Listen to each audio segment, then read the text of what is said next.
بحمد الله جميعا ولا تفرقوا. صدق الله العظيم. هذا سعادة رحمة الله عليه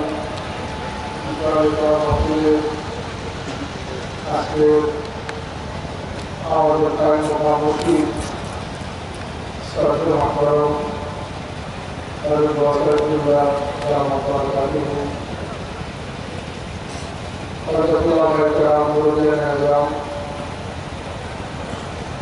আজকের মহকুমা আগত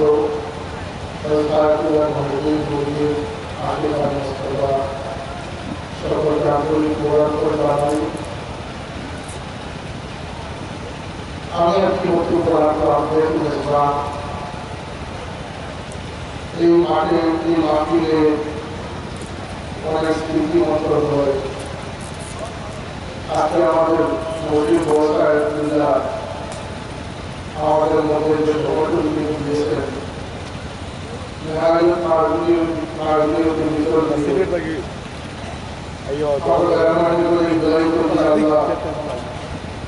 আমাদের সাহায্য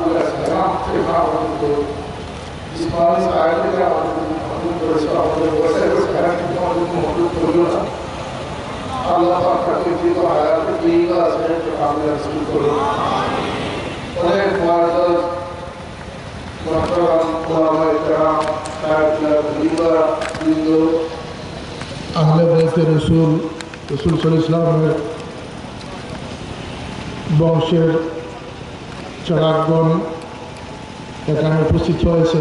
অনেক দূর দূরান্ত থেকে, ভারত থেকে, আমেরিকা থেকে, ইংল্যান্ড থেকে, মধ্যপ্রাচ্য থেকে বিরাদরানের তরিকগণ এখানে উপস্থিত হয়েছেন। আল্লাহ পাক সকলের উপস্থিতিকে কবুল করুন, আমিন। আমরা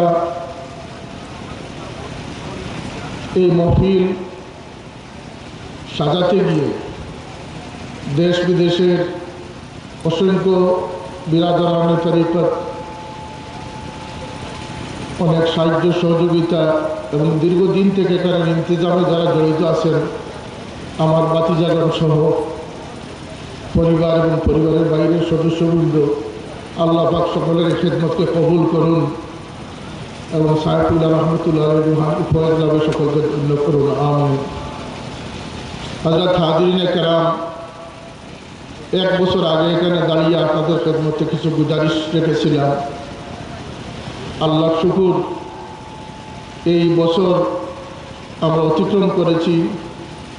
আমাদের কত আন্দোলনের স্মৃতি, কত ইতিহাস বয়ে গেছে, কত সফলতা আল্লাহ পাক আমাদেরকে নসিব করেছেন এবং এরই মধ্যে কত ফিতনা এই জমিনে নতুনভাবে দেখা দিয়েছে। কথাটা ঠিক কিনা?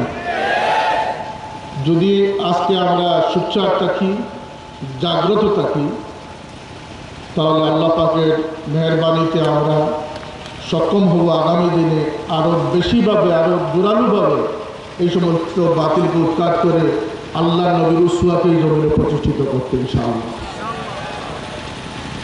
আমরা লক্ষ্য করেছি যে আমাদের আসলাফ বুজুর্গানে কেরাম, সালফে সালেহিন, আইম্মা মুস্তাহিদিন, আল্লাহ নবীর সেই সাহাবায়ে কেরাম, তাবিন, তবে তাবিন, তাদের ইসলামের খেদমতের জন্য যে তারা নিবেদিত প্রাণ ছিলেন, তাদের ইসলামী আন্দোলনে যে দ্বারা ছিল, আমাদেরকে তারা যে ইতিহাস দেখিয়ে গিয়েছেন, যে প্রেরণা তারা দেখিয়ে গিয়েছেন। আমরা বদর, উহুদ, খন্দকের বিজয় দেখেছি। সংখ্যা কোনো কথা ছিল না। মুমিনের ইখলাসের মাধ্যমে আল্লাহ পাক এই জমিনকে আবাদ করে দেন, সুবহানাল্লাহ। তাই আমরা যদি জেগে থাকি, ফুলতলি সাহেবুল্লাহ রহমতুল্লাহ আলী জেগেছিলেন, লক্ষ কোটি মানুষকে জাগিয়েছেন, ঠিক কিনা? আর আমরা জেগে থাকবো, আমাদের মাধ্যমে আল্লাহ পাক এই জমিনকে আবাদ করে দেবেন। এই লক্ষ্যে আমরা আমাদের খেদমতকে আঞ্জাম দেব। আজকে এই সময় এসে যেভাবে আমাদের সাফল্যের কথা বলতে হচ্ছে, তেমনিভাবে মনের অনেক বেদনা, অনেক কষ্টের কথা আমাদের উল্লেখ করতে হচ্ছে। এই জমিনে ফিতনার পর ফিতনা সৃষ্টি হবে। এই আজকের এই শান্তিপূর্ণ মাহফিল এখানে কোনো উত্তেজনাকর পরিস্থিতি নেই। আমরা শান্তিপ্রিয় হিসাবে এ দেশের কানুন মোতাবেক আমরা আমাদের মনের অভিব্যক্তি ব্যক্ত করব যে আজকের এই সমাজ এই লাগামহীন বক্তব্য, আল্লাহর নবীর শানে গুস্তাখি, আউলিয়া কেরামের শানে গুস্তাখি, এই সব প্রতিহত করা জনগণ সোচ্চার হলে যেমন সম্ভব, তার চেয়েও বেশি সম্ভব হতো যদি আমাদের সরকার সক্রিয় ভূমিকা পালন করত। আজকে টেলিভিশনে বসে ফতোয়া দেওয়া হচ্ছে যে শবে বরাত, শবে মেরাজ, এই সমস্ত রাতে যা আমল করা হয় কমপ্লিটলি সমস্ত বেদাত। আজকে আল্লাহ নবী করিম সাল্লাল্লাহু আলাইহি ওয়াসাল্লাম কবর শরীফে নেই, তিনি মরে গেছেন, তিনি মাটি হয়ে গেছেন, এমন আকীদা প্রচার টেলিভিশনে করা হচ্ছে। আমরা আগেও বলেছি, আজও বলতেছি, আমরা এই লক্ষ লক্ষ মানুষের পক্ষ থেকে সরকারকে পরামর্শ দিচ্ছি যে দেশে হযরত সাইফুল্লাহ রহমতুল্লাহ আলাইহি সহ হক্কানি বুজুর্গানে কেরাম যারা অতিবাহিত হয়েছেন, যাদের মুরিদিন মুহিব্বিন এদেশে রাজপথে, হরতালে, জ্বালান পোড়ায়ে, আন্দোলনে তাদের মাথা গোনা সম্ভব হয় না, কারণ তারা আল্লাহর উপরে সবর করে তারা নীরবে নিবৃত্তে আল্লাহর গোলামি করতেছেন। সুতরাং তাদের সংখ্যা আপনারা দেখেন না। যেদিন তরিকায়ে মুহাম্মদিয়ার অনুসারীরা রাজপথে নামবে, সেদিনে দেশের মুমিন বান্দাদের ছেড়ে আপনারা দেখতে পারবেন। যদি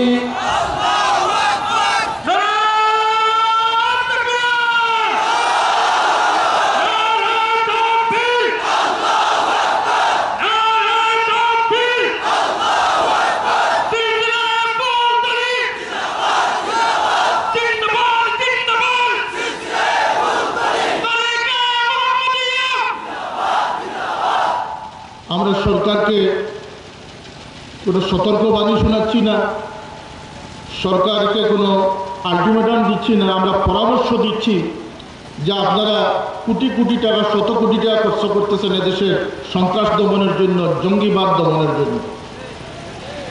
আল্লাহর রহমতে এখানে লক্ষ মানুষ একমত হব আমরা যে এই সন্ত্রাসীরা আর কোনো আদর্শে আদর্শিত নয়, তারা ব্যক্তি আদর্শে আদর্শিত। সুতরাং ইসলামের ভিতরে যারা মওদুদিবাদ, যারা ওয়াহাবিবাদ, যারা সলফিবাদ, লামজহবি কায়েম করতেছে, তাদেরকে আপনারা যদি প্রতিহত করতে পারেন, এদেশ থেকে সন্ত্রাস চিরতরে নির্মূল হবে। আপনারা তাদের টিভিকে বন্ধ করুন, তাদের সেই পদচারণাকে বন্ধ করুন, তাদের বক্তব্যের মধ্যে সেন্সর সৃষ্টি করেন, তাদের মুখের মধ্যে তালা দিয়ে দেন, এদেশে ফিতনা বন্ধ হয়ে যাবে। ঠিক কিনা? আল্লাহ নবীর দুশ্মন নেই, দেশের দুশ্মন, জাতির দুশ্মন। অতএব এই সলফি লামাজহাবি আজকে তারা তাদের নিজস্ব বক্তব্য দেয় না। আজকে প্রমাণ হয়েছে পত্রপত্রিকার মাধ্যমে যে সারা বিশ্ব জুড়ে যে আইএস জঙ্গি সংগঠন, যারা মানুষকে পুড়িয়ে মারতে পারে, পানিতে ফেলে মারতে পারে, যারা মানুষকে অনায়াসে হত্যা করতে পারে, তাদের মূল হুতা আবু বকর বাগদাদি একজন ইহুদি মানুষ। নাউজুবিল্লাহ। একজন ইহুদি আমার ইসলামকে নষ্ট করবে, আর মুসলিম বিশ্ব বসে বসে দেখবে, আর মুসলমানদেরকে কুণ্ঠাসা করা হবে, মুসলমানদেরকে সংকুচিত করা হবে, মুসলমানদেরকে অভিযুক্ত করা হবে। এই দেশের মুসলমান সেটা বরদাস্ত করতে পারে না। রাজপথে যারা ইসলামকে বিক্রি করে, যারা রাজনৈতিক স্বার্থে ইসলামকে বিক্রি করে, তাদেরকে দিয়ে এই আউলিয়া কেরামের বক্তদেরকে মাপার কোনো উপায় নেই। আউলিয়া কেরামের বক্তবৃন্দরা ইসলামের উপর যে কোনো আঘাত প্রতিহত করার জন্য তাদের জান কুরবান করার জন্য প্রস্তুত রয়েছে। অতএব এদেশে যে জঙ্গি সংগঠনগুলো রয়েছে, তাদের জঙ্গি তৎপরতার মূল কথা, তারা তাদেরকে সেই উস্কানি দিচ্ছে, তারা তাদেরকে সেই অর্থ যোগান দিচ্ছে। এর রহস্য উদ্ঘাটন করা সরকারের পক্ষে মোটেও কঠিন নয়। তবে রাজনৈতিক স্বার্থে কাউকে সুযোগ দেওয়া হচ্ছে, কাউকে জব্দ করা হচ্ছে। এটা দিয়ে ইসলামকে কুণ্ঠিত করা, ইসলামকে কলুষিত করার কোনো উপায় থাকবে না। আমরা বিশ্বাস করি, আমরা সালফে সালেহিনের আদর্শে আদর্শিত, আমরা আল্লাহ নবীর সাহাবায়ে কেরামের আদর্শে আদর্শিত, আমরা বিশ্বাস করি যে আল্লাহর নবী কবর শরীফে জীবিত আছেন, হায়াতুন নবী আছেন। আমি সেদিন এক জায়গায় বলেছি যে আল্লাহর নবী যে জীবিত আছেন, কবরে জীবন্ত আছেন।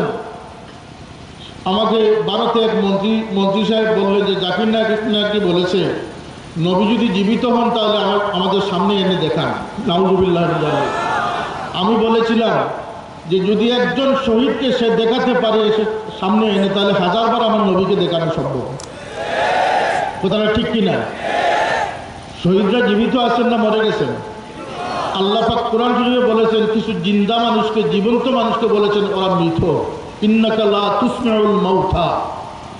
আর কিছু সংখ্যক উত্থান উৎসর্গকারী মৃত মানুষকে আল্লাহ পাক বলেছেন ওয়ালা তাকুলু লিমান ইউক্তালু ফি সাবিলিল্লাহি আমওয়াত বাল আহইয়াউম ওয়ালাকিন লা তাশউরুন। এরা জীবিত আছে, তোমরা তা অনুভব করতে পারছো না। সুতরাং শহীদরা যদি জীবিত থাকে, আমার নবী জীবিত আছেন না মরে গেছেন? আবু বকর সিদ্দিক নবী হায়াতুন নবী, সেটা আবু বকর বেশি জানেছেন না তোমার মতো মৌলভী বেশি জেনেছেন? আবু বকর সিদ্দিক কি বলেন নাই যে আমাকে গোসল সেরে আমার কাফন পরিয়ে আমার জানাজা শেষে রোজায় আখেরের নিকটে আমার লাশ রেখে আল্লাহর হাবিবের নিকট সালাম আরজ করিও, যদি আল্লাহর হাবিব অনুমতি দেন তাহলে আমাকে রোজায় আখেরের নিকটে দাফন করিও? এটা বলেছিলেন কিনা? আবু বকর কি জানতেন না যে আল্লাহ নবী কবরে আছেন কিনা? উম্মুল মুমিনিন আয়েশা সিদ্দিকা কি বলেন নাই যে আমি ততদিন পর্যন্ত হুজরা শরীফে রোজা শরীফে যাতায়াত করতাম যতদিন আল্লাহর হাবিব মদবন ছিলেন, আমার বাবা আবু বকর মদবন ছিলেন। যেদিন সাইয়েদনা ওমর এসে সেখানে শামিল হলেন সেদিন থেকে আমি পর্দা করে নিলাম। তাহলে নবী কবরে জীবিত আছেন না মরে গেছেন? না আমরা মরা নবীর উম্মত না জিন্দা নবীর উম্মত? আল্লাহর নবী গায়েব জানেন না, আল্লাহর নবী গায়েব জানেন না। আমাদের নবী গায়েব জানেন না? জানেন না? জানেন। আমি বলেছি যে নবী নয়, নবীর ওয়ারিসরা গায়েবের খবর বলতে পারেন। আল্লাহর ওলিদেরকে গায়েবের খবর বলেন নাই? হযরত বদরপুরি রহমতুল্লাহ আলাইহি বলেছিলেন আমার বাবা অসুস্থ ছিলেন রামপুরে, বসন্ত হয়ে গেছিল ওনার। তিনি চিঠি লিখেছিলেন যে স্যার আমি আমার কিতাব আমার কাপড় চোপড় সব সত্যাহার করে দিয়েছি, আমার বাঁচার আর কোনো আশা নেই, আমার জন্য মাগফিরাতের দোয়া করবেন। বদরুল রহমতুল্লাহ বলেছিলেন দোয়া করো, আমাদের সাথে তো ফিরিস্তারাও রয়েছেন, যদি এই যাত্রা তিনি বেঁচে যান তাহলে তিনি দীর্ঘ হায়াত লাভ করবেন, তার মাধ্যমে আল্লাহ পাক দুনিয়ার এক অংশকে রোশন করবেন। সেই ভবিষ্যৎবাণী কি ফলেছিল? আল্লাহর ওলিরা কি বলতে পারেন না? খবর বলতে পারেন না? ওলিরা যেখানে বলতে পারেন, আল্লাহর নবী গায়বের খবর বলতে পারেন? বলেছেন আল্লাহর হাবিব। হযরত ওমর এবং উসমানকে শহীদ ঘোষণা করেছেন শহীদ হওয়ার 17 বছর আগে, 16 বছর আগে। আল্লাহর নবী বলেছিলেন আবু জেহেল এখানে মারা যাবে, অমুক কাফির অমুক জায়গায় মারা যাবে, ঠিক সে মতো তারা মরেছিল কি না? মরেছিল। সুতরাং এগুলো দলিল ভিত্তিক, এখানে সমস্ত কিছুর দলিল রয়েছে, তাদেরকে দলিল মানা হয়েছে, তাদের তো দলিলের, তারা যুক্তির উপর নির্ভরশীল। আল্লাহ সমস্ত জাহানের জন্য একটা কানুন তৈরি করে দিয়েছেন, আর তার উপরে আল্লাহর কুদরত রয়েছে। সারা পৃথিবীবাসীর জন্য আল্লাহর কানুন হচ্ছে যে মা বাবা ছাড়া কোনো সন্তান দুনিয়াতে আসে না। আল্লাহ পাক তার মহব্বত দিয়ে, তার কুদরত দিয়ে কিছু মানুষের জন্মদান করেছেন। কিছু মানুষের জন্মের সাথে আল্লাহ রব্বুল ইজ্জতের কুদরত জড়িত ছিল। সেমত হযরত ঈসা আলাইহিস সালাম মরিয়মের ঘরে বিনা পিতায় জন্মলাভ করেছিলেন। সুবহানাল্লাহ। এটা আল্লাহর কুদরত কি কুদরত না? এই কুদরতের মাধ্যমে আল্লাহ জগতে আরও অনেক মানুষকে জন্ম দিয়েছেন, তারা জন্মলাভ করেছেন। তার মধ্যে আল্লাহর কুদরত সহ, আল্লাহর দয়া এবং সম্মান সহ এই পৃথিবীতে যারা এসেছেন সর্বাগ্রে হচ্ছেন আমাদের নবী মুহাম্মদ রাসূলুল্লাহ সাল্লাল্লাহু আলাইহি ওয়াসাল্লাম। এই জন্য মিলাদুন নবীতে আমরা নবীর ইতিহাসাত বয়ান করি, এটাই মিলাদুন নবীর আলোচনা। তাই মিলাদুন নবী নিয়ে যারা কটাক্ষ করে এটা তাদের বুঝের ভুল, এটা তাদের নিহায়াত বুঝের ভুল। আমাদের নবী পাক সাল্লাল্লাহু আলাইহি ওয়াসাল্লামকে যে আল্লাহ পাক সবচেয়ে মেহরবানি করে, তার দয়া দ্বারা নবীর খানদানকে আদম আলাইহিস সালাম থেকে সুরক্ষিত রেখে আল্লাহর হাবিব সাল্লাল্লাহু আলাইহি ওয়াসাল্লামকে যে আব্দুল্লাহর ঘরে পয়দা করেছেন, এ বিষয়ে আমাদের জানা আমাদের ইমানের জন্য উপকারী না, আমার ইমানের জন্য ক্ষতিকর। তাহলে সেই বিষয়টি হচ্ছে মিলাদুন নবী, কিন্তু তার বিরোধিতা তারা করবে। আজকে মাজারের বিরোধিতা করবে। আউলিয়া কেরামরা নবী কবরে জীবিত আছেন, নবীর নবীর আশিক নবীর ওয়ারিস যারা তারা কবরে জীবিত আছেন, বলে সুবহানাল্লাহ। কিছু কিছু কবর রয়েছে, কিছু কিছু অলি রয়েছেন যাদের কবরে গেলে নড়াচড়া পাওয়া যায় কি না? শাহজালাল রহমতুল্লাহ আলাইহির সঙ্গী 360 জন ছিলেন, সকলে কি বেছে বেছে অলি নিয়ে এসেছিলেন না কিছু সাধারণ মুসল্লি এবং অন্যান্য যোদ্ধা বাবুর্চির সাথে ছিলেন কি না? আল্লাহর অলির সহবতে সকলেই অলি হয়ে গিয়েছিলেন। আজকে বর্তমান সময়ে এই নাইয়ের ভুলে একটা সিএনজি পাম্প, মালিককে বললাম যে এত গোটা করে আপনি সিএনজি পাম্প করলেন, আপনার পাম্পটা স্টার্ট দিতে পারলেন না, আপনার পাম্পটা চালু করতে পারলেন না। বললেন যে আমি সর্বোচ্চ শক্তি ব্যয় করেছি, সবচেয়ে আধুনিক মেশিন এনেছি, আমি বারবার বিদেশ থেকে ইঞ্জিনিয়ার এনেছি, পরে আমি ইস্তেখারের মাধ্যমে দেখছি যে আল্লাহর অলির কবরের পাশে সিএনজি পাম্প স্টার্ট হবে না। সুবহানাল্লাহ। এই সমস্ত অলিরা কবরে আছেন না? আউলিয়া কেরাম যেখানে কবরে আছেন বলতেছে বেয়াদব আমার নবী নাকি কবরে নাই। এই জন্য ইমান আমাদেরকে শিক্ষা দেওয়া হচ্ছে। মজহবকে অস্বীকার করা হচ্ছে। মজহব কেন তারা মানতে চায় না? যদি তারা মজহব মানে 4 মজহবের কোনো মজহব, তাহলে নবীকে বড় ভাই সাহেব বলতে পারবে না, নবীকে মরানবী বলতে পারবে না। কারণ কোনো মজহব নবীকে মরানবী বলে না। প্রত্যেকটি মজহব নবীকে হায়াতুন নবী স্বীকৃতি দিয়েছে। এই জন্য তারা নবীর সঙ্গে গুস্তাখি করার জন্য, ইসলামকে বিকৃত করার জন্য তারা লামজহব নামে একটা মজহব আবিষ্কার করেছে। তাদের এই মজহবের কার্যক্রম ইমাম আজম আবু হানিফা রহমতুল্লাহ আলাইহি তারা জাহিল ফতোয়া দিয়েছে। এই সময় আমি কথা লম্বা করতেছি না, এই দুর্দিনে, এই দুঃসময় আমরা কি পরস্পর বিচ্ছিন্ন হয়ে আমরা খেদমত আঞ্জাম দিতে পারবো? আমাদের সেই সুযোগ রয়েছে? 10-এর লাঠি 1-এর বোঝা। আমরা যদি 10 জন একসাথে মিলে একজনের যে বোঝা আছে 10 জনের জন্য সেটা লাঘব হয়ে যাবে। তাই আল্লাহ পাক বলতেছেন যে ওয়াতাসিমু বিহাবলিল্লাহি জামিআন ওয়ালা তাফাররাকু, তোমরা আল্লাহর রজ্জুকে তোমরা শক্ত করে ধারণ করো। ওয়ালা তাফাররাকু, তোমরা বিচ্ছিন্ন হয় না, পরস্পর বিচ্ছিন্ন হয় না। আমাদেরকে সাইফুল্লাহ রহমতুল্লাহ আলাইহি তার জীবনের আখলাক, আদর্শ, তার জেহাদি প্রেরণা, উৎসাহ, উদ্দীপনা, তিনি সফল ছিলেন না ছিলেন না? সাইফুল্লাহ রহমতুল্লাহ আলাইহি কোরআনের খাদিম ছিলেন। সাইফুল্লাহ রহমতুল্লাহ আলাইহি এই দেশে অপসংস্কৃতির বিরুদ্ধে একজন বলিষ্ঠ কণ্ঠস্বর ছিলেন। সাইফুল্লাহ দেশের আমল আখলাকের পক্ষে একজন মুজাহিদে মিল্লাত ছিলেন। সাইফুল্লাহ এদেশের বাতিলের বিপক্ষে একজন মধ্যে মুজাহিদ ছিলেন। একথা সত্য না মিথ্যা? সত্য হয়ে থাকে তাহলে তার অনুসারী হিসাবে আমরা কি ঘুমিয়ে পড়বো না? আমরা সজাগ থাকতে হবে। তাই আমি উদাত্ত আহ্বান জানাই, সাইফুল্লাহ রহমতুল্লাহ আলাইহি তার চোখের পানি দ্বারা দোয়া করে গেছেন এদেশের ছাত্র সংগঠন তালামুজি ইসলামের জন্য। তালামুজি ইসলামে যদি এই সমাজে খেদমতে না থাকতো, এদেশের লক্ষ লক্ষ ছাত্র সমাজকে বেঈমানে পরিণত করা হতো। এদেশের লক্ষ লক্ষ ছাত্রকে সন্ত্রাসী হিসাবে পরিণত করা হতো। এদেশের অসংখ্য মাদ্রাসা, স্কুল, কলেজ, ইউনিভার্সিটিকে সন্ত্রাসের কারণে অনির্দিষ্টকালের জন্য বন্ধ ঘোষণা করা হতো। তালামুজি ইসলামী যদি না হতো তাহলে সিলেট শাহজালাল বিশ্ববিদ্যালয়ের সামনে যে 45 ফুট উঁচু নারী মূর্তি স্থাপন করা অপপ্রয়াস চালানো হয়েছিল, সেই নারী মূর্তি স্থাপন বন্ধ হতো না। যদি তালামুজি ইসলামিয়া আঞ্জুমানে আল ইসলামের সাথে দুর্বার আন্দোলনে না থাকতো, আঞ্জুমানে আল ইসলাম না থাকতো, তাহলে লং মার্চ সফল হতো না। আজকে আরবি বিশ্ববিদ্যালয় আমরা পেতাম না।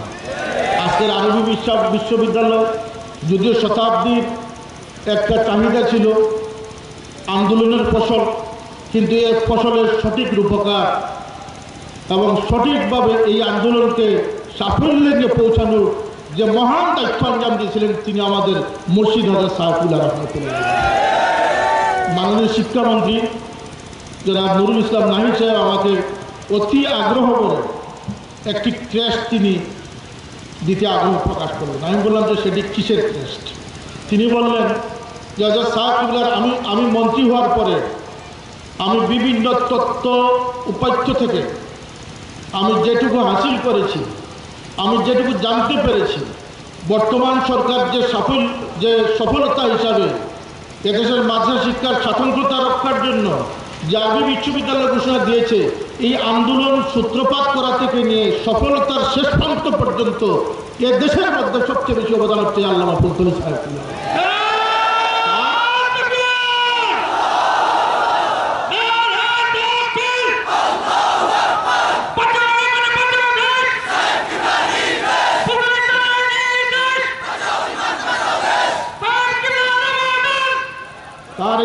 তার এই সাফল্যের জন্য আমি মাননীয় প্রধানমন্ত্রীর সাথে আলোচনা করে তিনি আজ বেছে নেই, তার পক্ষে আপনাকে সেই ক্রেস্টটি গ্রহণ করার জন্য আমি অনুরোধ করছি। এই ক্রেস্ট এখন আমার বাড়িতে আছে, সুতরাং এই ইতিহাসকেও বিকৃত করা যাবে না। যদি হযরত সাইফুল্লাহ রহমতুল্লাহ আলাইহির শেষটিকে মাসুর শিক্ষার স্বাতন্ত্র্য বজায় রাখার জন্য এই শেষ বয়সে যদি তিনি উদ্যোগ না নিতেন, আজকের ফাজিল কামিলা মাদ্রাসা হিসাবে পরিবর্তিত হতো না, একটি ইউনিভার্সিটি কলেজ হিসাবে পরিণত হতো। সুতরাং আমাকে বলেছিলেন, প্রধানমন্ত্রীর দপ্তর থেকে আমাকে বলা হয়েছিল যে যদি ফুলতলী সাহেবকে নিয়ে ঢাকায় আসতে পারেন লং মার্চের পরে, তাহলে আপনাদের দাবি পূরণ হবে। আমি বলেছিলাম যে বাবাকে এই বয়সে তো ঢাকায় নিয়ে আসা সম্ভব নয়, তাছাড়া তিনি কোনোদিন রাষ্ট্রপ্রধানের সাথে সাক্ষাৎ করতে যাননি, আপনি ওনাকে জিজ্ঞেস করুন। আমি এসে বাবার কাছে বললাম যে তারা শর্ত দিয়েছে আপনাকে নিয়ে যদি ঢাকায় যেতে পারি তাহলে আরবি বিশ্ববিদ্যালয় হবে। বলেন আমার পক্ষে যাওয়া সম্ভব নয়। আমি আরও যোগাযোগ করলাম, তার অপারগতা প্রকাশ করলাম না, সরকার স্থির সিদ্ধান্ত জানিয়ে দিল যে তিনি না আসলে এই আরবি বিশ্ববিদ্যালয় হবে না।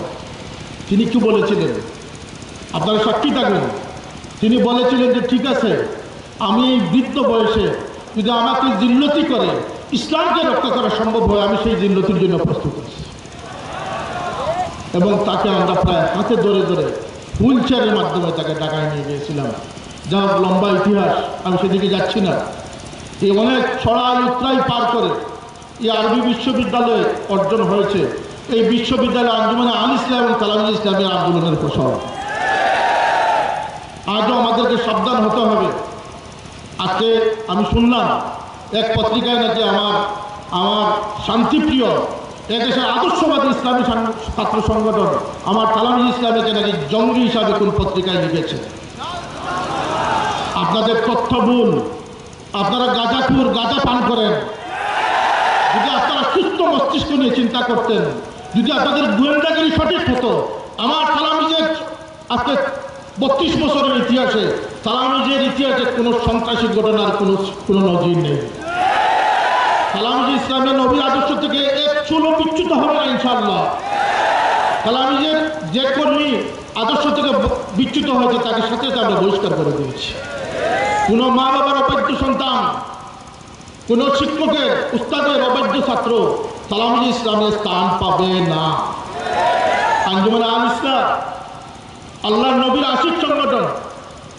রাজনীতি আমরা জানি, রাজনীতি দেখিয়ে দিয়েছি, হিসাব করতে বলবেন না। আমরা রাজনীতিতে উচ্চাবিলাসী নয়। আমি যে 3 জায়গায় শর্ট নোটিসে তিনজন ভাইস চেয়ারম্যান দিয়েছিলাম, ঐতিহাসিকভাবে তারা বিজয় লাভ করেছেন কিনা। সুতরাং বৃহত্তর সিলেট আউলিয়া কেরামের লাঠি হযরত শাহজালাল রহমতুল্লাহ আলাইহির পদধূলি দৈন্য সিলেটের জমিন, তার ওয়ারিস ফুলতলী সাহেবের পদধূলি দৈন্য সিলেটের জমিন। রাজনৈতিক হিসাব নিকাশে আপনারা ভুল করবেন না। তালামিজকে সন্ত্রাসী করে আল ইসলামকে জঙ্গি বানিয়ে আপনারা ইসলামী আন্দোলনকে ঠেকাতে পারবেন না। দেশের প্রত্যেকটি জায়গায় আহলে সুন্নতের গাঁটি তৈরি করার জন্য আমি আপনাদেরকে ওসিয়ত করে যাচ্ছি। জানি না আগামী সালে সবে আমরা তারা বেঁচে থাকবো, কারা বেঁচে থাকবো না। সাইফুল্লাহর সেই স্বপ্ন বাতিলকে প্রতিহত করে আল্লাহর ওলির এই আধ্যাত্মিক রাজধানীকে বাতিল মুক্ত রাখার জন্য আপনারা কি অঙ্গীকারবদ্ধ আছেন?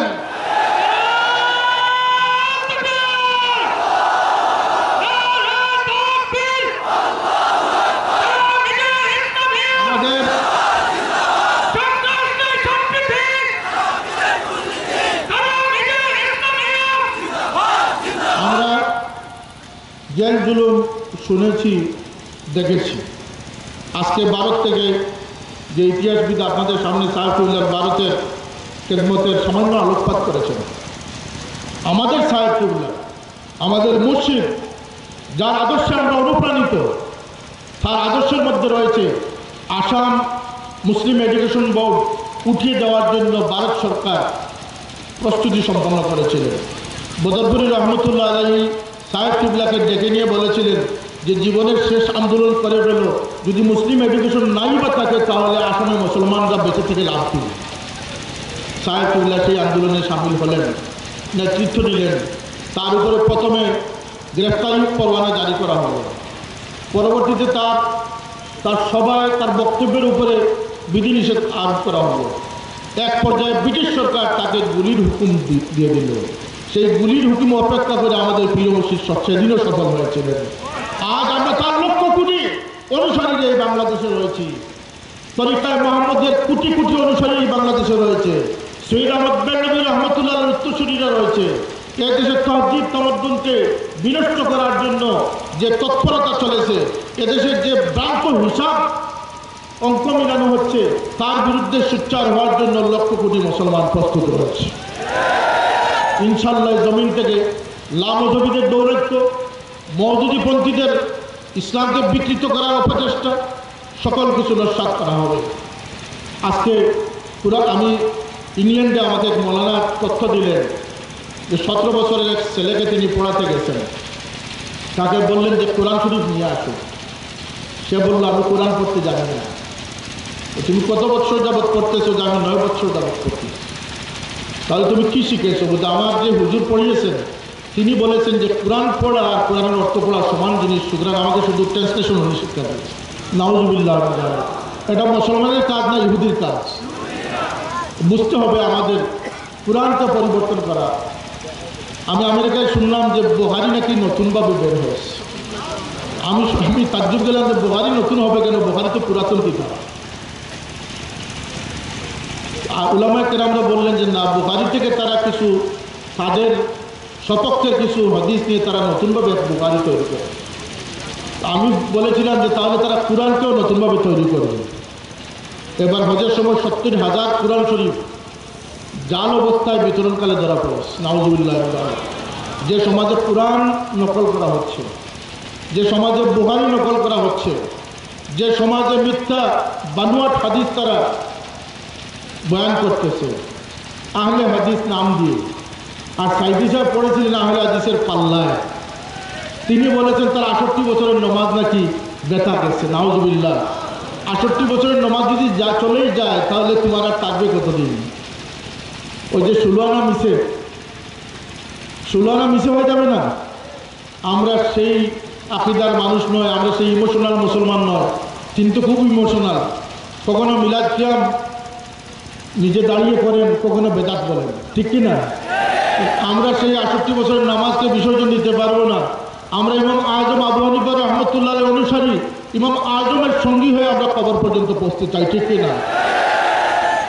আজকে এই সমস্ত ভ্রান্ত আকীদা ফতোয়া এদেরকে বন্ধ করতে হলে সর্বাগ্রে সরকারের সহযোগিতা প্রয়োজন।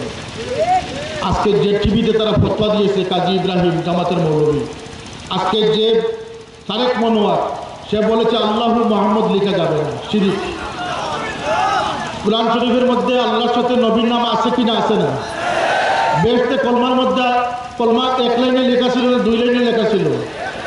তাহলে সে নতুন ইসলাম, নতুন আবিষ্কার সে নিয়ে এসেছে। আল্লাহ পাক কোরআনের মধ্যে তার সন্তুষ্টির ক্ষেত্রে তার নবীকে শামিল করেছেন, তার ইতাআতের ক্ষেত্রে নবীকে শামিল করেছেন, তার রেজামন্দির ক্ষেত্রে নবীকে শামিল করেছেন, ইমানের ক্ষেত্রে নবীকে শামিল করেছেন, ঠিক কিনা? সে বলতেছে যে আল্লাহু মুহাম্মদ, সেটা লেখা নাকি শিরিক হবে। নবীকে বাদ দিয়ে সে নতুন ইসলাম। আল্লাহ প্রেমিক নবীর দুশ্মনরা সমাজে বের হয়েছে। আল্লাহ প্রেমিক নবীর দুশ্মন, কাজে লাগবে তাদের ইমান, লাগবে না। সুতরাং আমাদেরকে সতর্ক হতে হবে, আমাদেরকে ঘরে বসে থাকলে চলবে না। সাহেবুল্লাহ যাকে যে মর্মে ফয়েজ তওজ্জুহ দিয়েছেন, কাউকে মানুষের অন্তরের চিকিৎসার দায়িত্ব দিয়েছেন, তাজকিয়া নফসের রুহানি ফয়েজ দান করেছেন, কাউকে প্রতিষ্ঠান চালানোর রুহানি ফয়েজ দান করেছেন, কাউকে মুবাল্লিগ হিসাবে ফয়েজ দান করেছেন, কাউকে আন্দোলন হিসাবে ফয়েজ দান করেছেন। আমি বলতে চাচ্ছি যে আজকে আমরা সকলের সম্মিলিত প্রচেষ্টা ফুলতলি মসলকের খেদমতকে আঁকড়িয়ে ধরার জন্য, গত বছর থেকে আমাদের সাফল্য বেড়েছে না কমেছে? এটা এমনিতেই বাড়ে নাই, এটা এমনিতেই বাড়ে নাই। আপনারা সজাগ ছিলেন, আপনারা জেগেছিলেন বলেই মতলব জেগেছিল। কিন্তু আপনাদেরকে ডাকতে হবে, আপনাদেরকে আন্দোলনে সামিল হতে হবে। আপনারা প্রত্যেকটি অঞ্চলকে বাতিল মুক্ত করার অঙ্গীকার ব্যক্ত করতে হবে। প্রতিটি মসজিদ থেকে সেই আহলে হাদিসের ইমামদেরকে বিতাড়িত করার অঙ্গীকার ব্যক্ত করতে হবে, যাতে করে মসজিদের মেম্বরে বসে ৬৮ বছরের ১০০ বছরের নামাজকে বাতিল বলতে না পারে। এই দায়িত্ব আপনাদেরকে নিতে হবে। প্রতিটি প্রতিষ্ঠানকে আপনার এই সলফি ওহাবি খারিজি মুক্ত করতে হবে। সেজন্য আপনাদেরকে প্রাণপণ চেষ্টা করে যেতে হবে। এই জন্য আসুন আমরা সকলে মিলে সংগঠনের গুরু দায়িত্ব, সংগঠন থাকাতে আমরা শক্তিশালী রয়েছি না দুর্বল হয়েছি? সকলে বলুন। আমার কথা ভুল হলে আপনি সেখান থেকে বলবেন যে না, আপনার কথার সাথে আমি একমত না। সংগঠন সাহেবুল্লাহ আমাদের জন্য ব্যানার রেখে গেছেন না গেছেন না? সুখের পানিতে আমাদের জন্য দোয়া করেছেন কিনা করেছেন না? ফুলতলি সাহেবের ১০০ মুরিদ লাখো মানুষের মোকাবিলায় সফল হয়েছেন কিনা? সুতরাং আমাদেরকে সংঘবদ্ধ থাকতে হবে, সংগঠনের গুরুত্ব সকলকে অনুধাবন করতে হবে। আমি সকল পেশার মানুষকে, সকল পর্যায়ের নেতৃবৃন্দকে, বুজুর্গানে কেরামকে সংগঠনের জান্ডা বহন করার জন্য, সংগঠনের পতাকাকে গ্রহণ করার জন্য, সংগঠনের পতাকাকে উড্ডীন করার জন্য, এই জমিনকে আবাদ রাখার জন্য আজকে মানুষকে বেআমল বানানো হচ্ছে। আজকে বিভিন্ন আমলের বিরুদ্ধে তারা ফতোয়া দান করতেছে। আমি সেদিন শুনলাম এক মৌলানা, ওই যে বারাকিয়া, তিনি মানুষকে জিকির করাচ্ছেন। আজকে মুফতি সাহেব বলতেছিলেন যে শরীয়তের মোল্লা দিয়ে কাফনও পরাইও না, আর সকলেও বলতেছে হু হু কুফরি কালাম। সে বলতেছে কুফরি কালামের সাথে হয়ে মানুষ তার সাথে জিন্দাবাদ জিন্দাবাদ বলতেছে। আপনার ইমান থাকবে কতটুকু? সেদিন শুনলাম এক মৌলভী জিকির করতেছেন রাব্বানা রাব্বানা বলে, আর সকলের সাথে সাথে জিকির করতেছে। যে জায়গায় লা ইলাহা ইল্লাল্লাহর জিকির বেদাত না সুন্নত, সেটা প্রমাণে মানুষ হিমশিম খেতে হচ্ছে। সেখানে তুমি রাব্বানা দিয়ে আরেক জিকির শুরু করে দিলে সেটা কি কোনো জিকির হতে পারে? সে জিকির কি আমরা শুনেছি? শুনেন, ডাক্তার বড় সাহেব বলেছেন যে তরিকার ফয়েজ থেকে বের হওয়ার চেষ্টা করবেন না। এই তরিকা আপনি বানান নাই, আপনার মতো লক্ষ কোটি মানুষ সেই তরিকা বানাতে পারবেন না। আমাদের ব্রিকফিল্ডে ফর্মা দেখেছেন? ইট বানাতে ফর্মা লাগে না? ফর্মা ছাড়া দিয়ে ইট বানান, ইট কি ক্রেতা কিনবে নাকি? বাজারে বিক্রি হবে, বাঁকাতারা হবে না। কিন্তু ফর্মাতে পালানো হয় কেন? যে ফর্মাটা তৈরি হয়ে আছে, আপনি শুধু মাটি রাখবেন আর ইট তৈরি হয়ে যাবে। সুবহানাল্লাহ। তরিকতের যে নির্দেশনা, যে গাইডলাইন, চিশতিয়া, কাদরিয়া, নকশবন্দিয়া, মুজাদ্দিদিয়া, সেই গাইড নির্দেশনা হচ্ছে একটি ফর্মা। আপনি সেই অনুযায়ী, সেই নিয়ম পদ্ধতিতে যখনই আপনি বলবেন লা ইলাহা ইল্লাল্লাহ, সেটা আল্লাহর দরবারে গিয়ে কবুল হয়ে যাবে। সুবহানাল্লাহ। এই জন্য বানুয়ার কথাবার্তা, বানুয়ার স্লোগান, কোনো বন্ডামি, কোনো মিথ্যাচার। আগে স্বপ্ন ছিল 3 ধরনের স্বপ্ন। একটি হচ্ছে খোদা প্রদত্ত, মানুষ যখন ঘুমায় তার রূহ আল্লাহর সাথে সাক্ষাতের জন্য চলে যায়। সুবহানাল্লাহ। যার রূহ যত উপরে উঠে তার সে তত সত্য খাপ দেখে। এটা হচ্ছে আল্লাহর পক্ষ থেকে মুমিনকে খাইব করা হয়। আরেকটি খাপ হচ্ছে ধারণা প্রসূত খাপ। মানুষ সারাদিন যেটা বিড়বিড় করলো সেই অনুযায়ী সে রাত্রে ঘুমে কাগজ দেখলো। সারাদিন যদি সে গাড়ির কন্ট্রাক্টারি করে রাতে ঘুমানোর পরে দেখবে যে সে কন্ট্রাক্টারি করতেছে। সারাদিন যদি সে অন্য কোনো পেশায় ব্যস্ত থাকে, রাত্রে ঘুমানোর পরে দেখবে সেই পেশার মধ্যেই লিপ্ত রয়েছে। আরেকটি খাপ হচ্ছে শয়তান মানুষকে দেখায়। এই 3 প্রকার খাপ ছিল আগেকার যুগে। বর্তমানে চতুর্থ আরেকটি খাপ আবিষ্কৃত হয়েছে, সেটা হচ্ছে মিথ্যা খাপ, হেঁটে হেঁটে খাপ দেওয়া। নাউজুবিল্লাহ বলবেন না আপনারা? এই সমস্ত প্রতারক থেকে আপনারা ইস্তেখারার জন্য যাবেন, তিনি হেঁটে হেঁটে বলবেন যে ইস্তেখারা হয়ে গেছে। তিনি ইস্তেখারার জন্য ঘুমানোর প্রয়োজন হবে না। খবরদার, আমাদের বুজুর্গানে কেরামের আদর্শকে যদি কেউ কলুষিত করেন, আমি ইংল্যান্ডেও বলেছি যে একজন নয় 100 জন যদি এইভাবে রোগাগ্রস্ত হয়ে যান, বিচ্যুত হয়ে যান, আদর্শচ্যুত হয়ে যান, ফুলতলি মসলক থেকে 1000 জনকে বহিষ্কৃত করতে আমরা দ্বিধাবোধ করব না। আমরা বেঁচে থাকবো আমাদের বুজুর্গানে কেরামের আদর্শকে নিয়ে। সাহেব কিবলার যে আদর্শ আমাদেরকে দান করেছেন, আমরা কিতাবের দলিলের সব কিছুর প্রমাণ পেয়েছি কিনা? আমরা মক্কা শরীফের বক্তব্য শুনেছি, মদিনায় তৈবার বুজুর্গের বক্তব্য শুনেছি, আমরা বাহরাইনের বুজুর্গের বক্তব্য শুনেছি, আমরা আল আজহারের বক্তব্য শুনেছি। আমাদের সাহেবুল্লাহর বক্তব্যের সাথে তাদের বক্তব্যের মিল আছে না নাই? তাহলে সেই আদর্শে যেন আমরা উজ্জীবিত থাকি। যারা নতুনত্ব আনতে চাচ্ছেন, যারা নতুন পদ্ধতিতে খানিকা চালানোর চেষ্টা করতেছেন, যারা নতুনভাবে দুরূদ আবিষ্কার করার চেষ্টা করতেছেন, যারা নতুনভাবে এখানে এসে মানুষকে বিভ্রান্ত করার চেষ্টা করতেছেন, আপনারা সাবধান হন। আমরা কিন্তু সব ব্যাপারে আমাদের একটা নির্দেশনা থাকবে। যদি এই সমস্ত কোনো আলিম ওলামাদের থেকে প্রকাশিত হয়, ফুলতলি মাসলাক শরীয়তের উপরে কায়েম থাকবে না থাকবে না? সাহেবুল্লাহ শরীয়তের একজন পাবন ছিলেন কি না ছিলেন না? ফুলতলি সাহেব তো কোনো পেশাদার অলি ছিলেন না, কোনো খানেকার মুখী অলি ছিলেন না। তিনি মর্দে মুজাহিদ ছিলেন, মুজাহিদে মিল্লাত ছিলেন, মুজাদ্দিদে জামান ছিলেন। তার অনুসরণে আমরা এদেশের দিনের খেদমত করব শরীয়তকে সামনে রেখে। আমরা শরীয়ত তরিকত সব কিছুকে নিয়ে একসাথে এগোবো। আমাদের এখানে যেন কোনো মন্ডামি, কোনো ফিতনার সৃষ্টি না হয়, কোনো বেদাতের সৃষ্টি না হয়, এমন আমরা সতর্ক থাকতে হবে। আমাদের অনেক কিছু বদলে যাচ্ছে। যারা বদলাচ্ছেন বা বদলাবার চেষ্টা করতেছেন সতর্ক হয়ে যান। মুবাল্লিগ আলিম যারা আছেন সকলের সতর্কতা সচেতনতা কামনা করতেছি। সকলকে উদাত্ত আহ্বান জানাই। আল্লাহ পাক আমাদেরকে আল্লাহর রজ্জুকে শক্তভাবে ধারণ করার, বুজুর্গানে কেরামের মহব্বত, আল্লাহর হাবিবের মহব্বত এবং ইমান ইসলাম রক্ষার যে ইমানকে পাহারা দেওয়ার যে আন্দোলন, সেই আন্দোলন যদি না থাকে যুগে যুগে, তাহলে ইসলাম কি রক্ষা পাবে? মুজাদ্দিদে আল-ফিসানি রহমতুল্লাহ না হতেন, তাহলে বাদশাহ আকবরের দিনে এলাহি নস্যাৎ করা সম্ভব ছিল? নস্যাৎ করা সম্ভব ছিল? আমার পীর মুর্শিদের রক্ত শহীদপুরে কেন ঝরেছিল? যে কোরআনের হরফকে যারা পরিবর্তন করতে চেয়েছিলেন তিনি তার প্রতিবাদ করেছিলেন, ঠিক কিনা? মিলাদকে যারা বেদাত বলেছিল তিনি তার প্রতিবাদ করেছিলেন। তিনি এদেশে মিলাদুন নবীর পক্ষে কথা বলার কারণে তাকে শহীদ করার চেষ্টা করা হয়েছিল। আজকে মিলাদুন নবী এদেশে রাষ্ট্রীয়ভাবে প্রতিষ্ঠিত হচ্ছে না? হচ্ছে না। তবে একটি কথা এবার শুনলাম, নতুন আর একটি কথা, যে আল্লাহর নবীর জন্ম ও ওফাত বার্ষিকী মিডিয়ার নিউজে শুনলাম। এটা কোনো একটা বানচাল ছাড়া কিছু হবে না। এটা কোনো ওহাবীর বানচাল হবে।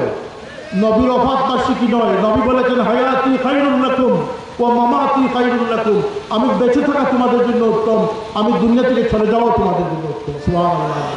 সুতরাং এই বাড়াবাড়ি ফাইজলামি করা মন মানসিকতা পরিহার করতে হবে। নবীর ওফাত বার্ষিকী হতে পারে না, ঈদে মিলাদুন নবী হবে। যে ঈদ কয়টা পালন করব? ঈদ তো দুইটা, আমাদের শরীর দুইটা, ঈদ আরও রয়েছে। রাব্বানা আনজিল আলাইনা মাইদাতাম মিনাস সামাই তাকুনু লানা ঈদাল লিআউয়ালিনা ওয়া আখিরিনা ওয়া আয়াতাম মিনকা ওয়ারযুকনা ওয়া আনতা খায়রুর রাযিকিন। আল্লাহর নবী আসমান থেকে খাদ্য পেয়েছিলেন, সেই দিনকে তিনি ঈদের দিন ঘোষণা করেছিলেন। সুবহানাল্লাহ। কোরআন শরীফ তার প্রমাণ দিতেছে। 52টি জুমার তারিখে আল্লাহর হাবিব সাল্লাল্লাহু আলাইহি ওয়াসাল্লাম মুমিনের জন্য ঈদ ঘোষণা করেছেন কিনা? ঈদ আরও আছে। তোমার চোখের চশমা লাগাও, তুমি নুরানি চশমা খুলে দেখো। ইত্তাকু ফিরাসাতাল মুমিনে ফাইন্নাহু ইয়ানজুরু বিনূরিল্লাহ। তোমার অন্তরে নূর ডালো, তুমি মুমিন হও, তাহলে তোমার মিলাদুন নবী মাহফিল তোমার পছন্দ হবে, ঠিক কি না? এজন্য সর্বাগ্রে সর্বক্ষেত্রে আমাদেরকে কুণ্ঠাসা করার জন্য, ইসলামকে নষ্ট করার জন্য, ইসলামকে কলঙ্কিত করার জন্য উদ্যোগ দেশে বিদেশে, ভারতে, বাংলাদেশে, ইউরোপ, আমেরিকাতে সবখানে একসাথে একযুগে তারা কাজ করেছে। ভারতের জাকির নায়েক, সে টিভির মাধ্যমে সে মানুষকে গুমরাহ করতেছে। আমাকে মন্ত্রী বললেন, ভারতের মন্ত্রী বললেন যে আর যাই হোক, তারা তো কিন্তু অনেক মানুষ মুসলমান হয়েছে। আমি বললাম কত হবে? 1000, 2000, না হয় 5000 জন মুসলমান হলেন। তো 5000 জনকে মুসলমান, তাও গুমরা মুসলমান বানিয়েছে। গুমরা মুসলমান না, 5000কে গুমরা মুসলমান বানিয়েছে, আর তার বিনিময়ে 50 লক্ষ মুসলমানের মাথা খেয়েছে, ঠিক না? তাহলে সে পুরস্কৃত হবে না দীক্ষিত হবে? সে পুরস্কৃত হবে। কারণ সে 5000 জন যদি আমাদের নিয়মে অমুসলমানরা তাকে ধন্যবাদ দেবেন এই জন্য যে 50 লক্ষ মুসলমানের মাথা সে নষ্ট করতে পেরেছে। কথাটা বুঝতে পারছেন আপনারা? এইভাবে মুসলিম সমাজকে আজকে থার্ড টিভি বাংলাদেশে চলে। দাজ্জালের প্রতিক্রিয়াটা আজকে সেই টিভিতে বক্তব্য রাখে, আজকে বলে যে সমস্ত এবাদত বন্দীগুলো নাকি বেদাত। মেরাজ একটা বিজ্ঞানের রাত, এরাতে কোনো এবাদতের প্রশ্নই আসে না, নাউজুবিল্লাহ মিন যালিক। এইভাবে মানুষকে এবাদত শূন্য করার জন্য, আমল শূন্য করার জন্য তারা উঠে পড়ে লেগেছে। যেখানে মানুষের উপকার রয়েছে সেখানে তারা বাধা হয়ে দাঁড়িয়েছে। তাদের মোকাবিলায় আমাদের সোচ্চার হওয়া প্রয়োজন, আমরা জেগে থাকা প্রয়োজন। আল্লাহ পাক আমাদেরকে ইমানি শক্তিতে বলিয়ান করুন, আমাদেরকে সঠিক আখলাক আদর্শ গ্রহণ করার তৌফিক দান করুন এবং আমাদেরকে আমলের মাধ্যমে আমাদের গুণগত মানকে অগ্রসর করার তৌফিক দান করুন। ওয়া আখিরু দাওয়ানা আলহামদুলিল্লাহি রাব্বিল আলামিন।